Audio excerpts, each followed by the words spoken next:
6 year बच्चे को भी आप गोदी में लेकर पुलिस डिटेन करिए, क्योंकि वो बच्चा थोड़ा सा पढ़ गया है और कानून जानने लगा है और सरकार से सवाल पूछ रहा है। इसीलिए ये पहली ऐसी सरकार है कि जिसने शिक्षा मंदिरों पर ताले लगवाए। नाम लगाने से सर कुछ नहीं होता, काम करने से देश बदलता है। और ये लोग क्या कर रहे हैं, जिलों के नाम बदल दिए, कहीं पे कुछ कर दिया, क्योंकि इनके पास कुछ है ही नहीं। कितनी बार हिंदू मुस्लिम पर वोट मांगोगे?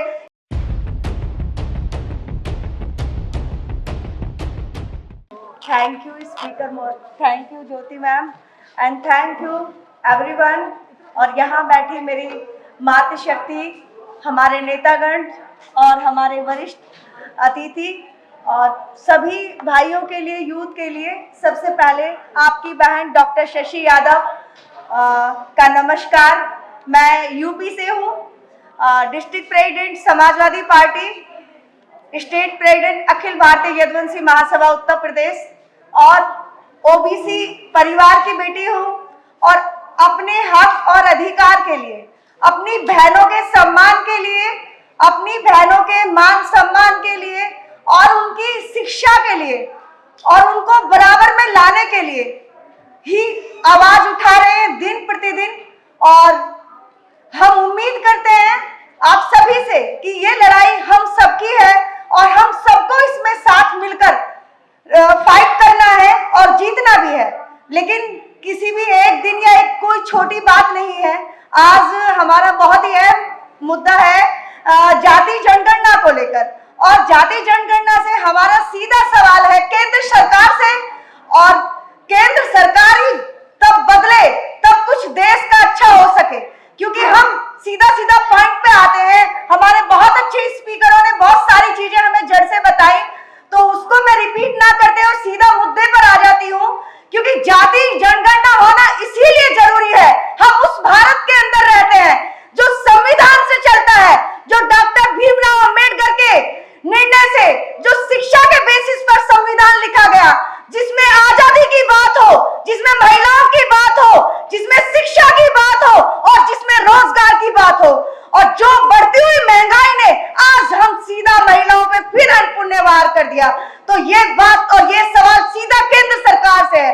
और केंद्र सरकार ने को जो 2 गुजराती भाइयों ने कैप्चर किया हुआ है, हमें सिर्फ उनको उखाड़ फेंकना है। अगर उनको हटाने के लिए हमें बहुत बड़ी शक्ति की जरूरत है, बहुत बड़ी एकजुटता की जरूरत है, एक ताकत की जरूरत है, और संगठित होकर ही हम इससे ये लड़ाई जीत सकते हैं। तो बात सीधी आती है बराबरी के अधिकार की। और हम बात, अगर ये लोग कहते हैं कि आप ओबीसी है, आप आरक्षण की मांग करते हैं, बिल्कुल ये हमारा राइट है और ये हमारा अधिकार है, कोई दी हुई भीख नहीं कि हम इनसे आरक्षण मांग रहे हैं। मैं वी द पीपल की बात करती हूँ, not a Hindu, no Muslim, no Sikh, no Isai. We the people की सिमिलरिटी अगर स्कूली शिक्षा से ली जाए तो फिर कोई जरूरत नहीं, हमें नहीं चाहिए आरक्षण। लेकिन अगर ऐसा वहां नहीं है, बराबरी नहीं है और वी द पीपल के अकॉर्डिंग ये देश नहीं चल रहा है, तो फिर हमें आरक्षण चाहिए, हमें सम्मान चाहिए, हमें रोजगार चाहिए, हमें शिक्षा चाहिए और बराबरी की सिमिलरिटी चाहिए, चाहे वो कोई भी क्षेत्र हो। क्योंकि हर बार हम ही लोगों को पीछे छोड़ दिया जाता है। मैं बात यूपी से हूं तो यूपी की आपके सामने लाकर खड़ी करती हूँ। आज यूपी की स्थिति बद से बदतर है। यूपी की नहीं, पूरे इवन भारत की आप देख रहे हैं। यहाँ ऐसी मानसिकता के लोगों में के हाथों में देश की चाबी है कि जो एक बड़े लीडर के घर शिफ्ट करने से घर को गंगा जल से धुलवाते हैं। तो इसका क्या मैसेज जाता है? क्या हम लोग इंसान नहीं, हम पीपल नहीं है? लेकिन ये मानसिकता वो सरकार में बैठे लोग और सिर्फ लाल रंग का इस्तेमाल करने वाले लोग कर रहे हैं। तो ये हमारे देश को, हमारे संविधान को कहीं ना कहीं खोखला कर रहा है और हमारे बच्चों के भविष्य को खा रहा है। धीरे धीरे आज छोटे छोटे बच्चे जो बिल्कुल नौनियाल बच्चे हैं, वो भी समझ गए इस सरकार की नीतियों को। तो हमारा यूथ कहां सो रहा है? हमारे किसान भाई, हमारी माताएं, सभी को कहती हूँ कि अपने हाथों में शस्त्र उतरा रोडों पर, और हमें आंदोलन उस वक्त तक करना होगा जब तक हमें न्याय नहीं मिल जाता। क्योंकि मुझे सरकार सिर्फ यूपी की ही नहीं बदलनी, हमें और आपको पूरे केंद्र से इस सरकार को उखाड़ फेंकना है और उसी नीति पर हमें काम करना है।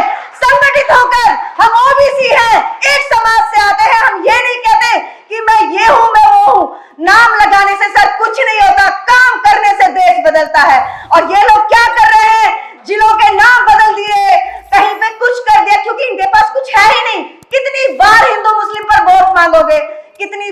हम लोगों के साथ छल करोगे। जनता जागरूक हो चुकी है और जाग चुकी है और 27 में यूपी से इनको जवाब मिलने वाला है।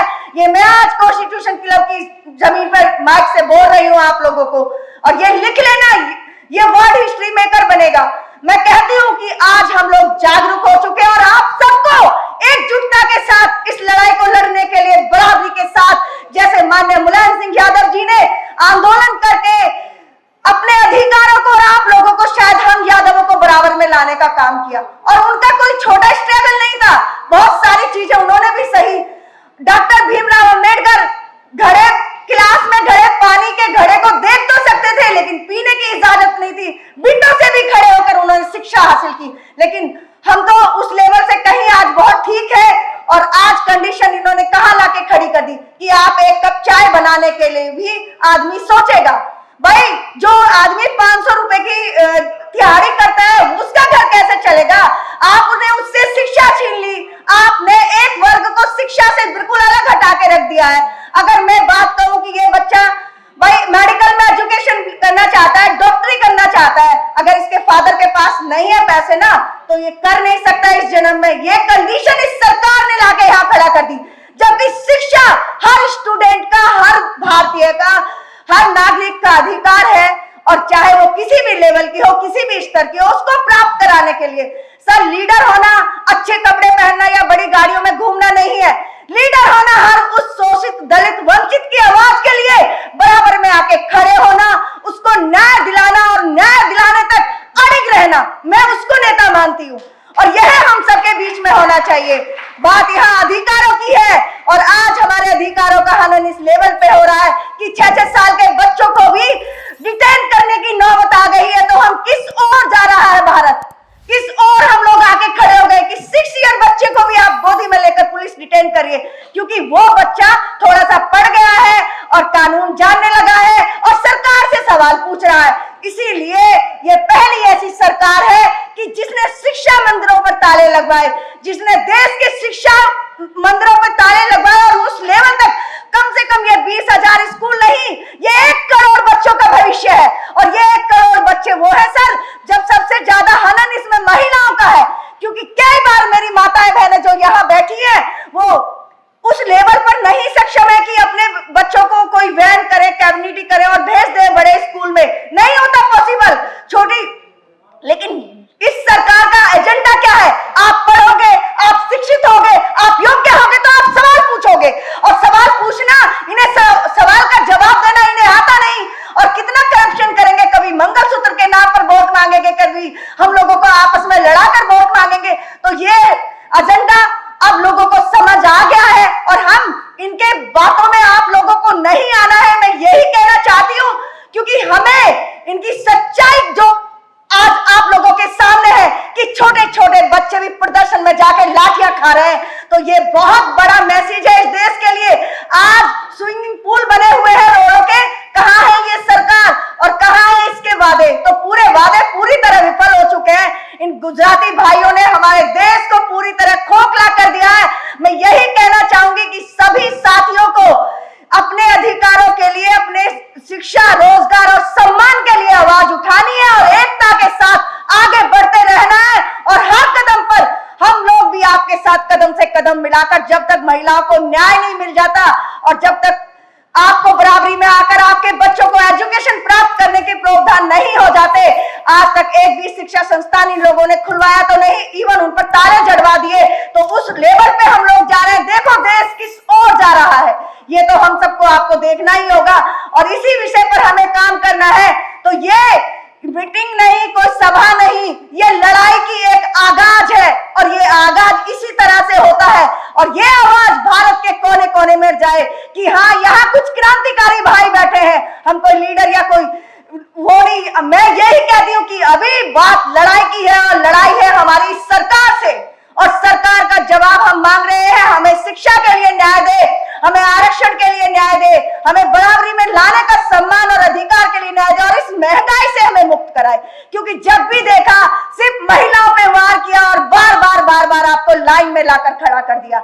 नहीं तो ये किसी भी बड़ी क्रिटिकल कंडीशन से लड़ने के लिए तैयार है, ना ही इन्हीं के पास कोई भी आज तक हॉस्पिटल्स की सुविधाएं है। तो आपने देखा कि कहां और किस ओर जा रहा है, सिर्फ धर्म और जाति पर बांटकर ये लोगों को मूर्ख बनाने का काम कर रहे हैं। लेकिन आज हम लोग जागरूक हो चुके हैं और जाग चुके हैं, और मैं आपसे वादा करती हूं कि हमें सरकार बदलनी होगी और उसके लिए हमें आखिरी सांस तक लड़ाई करना है।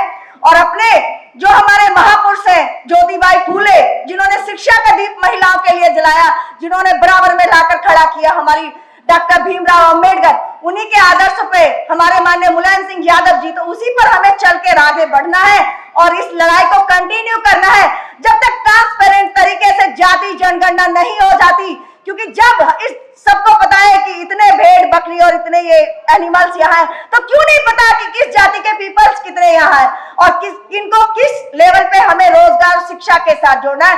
तो सरकार को थोड़ा काम पढ़ाई लिखाई की तरफ भी आके कर लेना चाहिए। इसी के लिए मैं अपील करती हूँ और मेन मुद्दा हमारा रहेगा ईवीएम हटाओ, देश बचाओ। और जब तक ट्रांसपेरेंट तरीके से आपकी वोट की ताकत, क्योंकि हम लोग अब सामने से इनकी तरह बर्बरता तो नहीं कर सकते, मारपीट पर तो नहीं उतर सकते, हम लोग पढ़े लिखे लोग हैं, शिक्षित लोग हैं, तो आपके पास ओनली फॉर वन वेपन और यू, आपकी वोट ही वो हथियार है और वो ताकत है जिससे आप ये लड़ाई जीत सकते हैं। आप इंडिया के किसी भी कोने में है, लेकिन हम सबका शत्रु एक ही है, भाजपा हटाओ, देश बचाओ। जय हिंद, जय भारत।